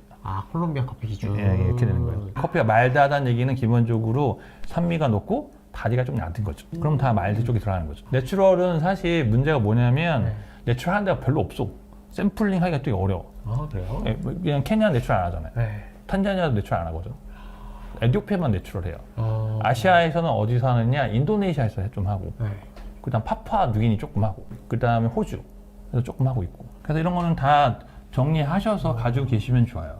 이거 너무 좋은데요? 네, 이것도 다 그 정리를 하여서 갖고 계시고 이거를 머릿속에 다 가지고 있어서 커핑할 때 다 찾아보는 거죠. 그러니까 조금 쉬워. 나는 어찌 보면 좀 쉬운 게 이게 있으니까 머릿속에 커핑할 때 예스도 무조건 예스도 산지 가면 다 커피가 맛있어. 집에서 먹는 김밥 맛없는데 그 김밥 그대로 들고 한강에 가서 먹으면 맛있잖아. 네. 그런 식이야 약간. 그러니까 이제 조심해야 되는 거지. 기분에서 이제 기분 탓에. 품질이 좋지 않은 거를 또 그렇죠. 살 수 있지. 아까 저 느낄 수 눈탱이 맞는 거지 가서. 산지도 가야 되긴 하지만 그 전에 반드시 알아야 될 것 교육을 제대로 받으셔서 네. 커핑 할 줄 아는 능력이 최대치 네. 또는 기본적으로 내가 가서 봐야 될 걸 뭘 봐야 되는 공부를 하는 방식은 되게 여러 가지인데 일단 경험을 많이 쌓는 게 중요하다. If everything I dreamt of it was true, I take your blessings with your heart.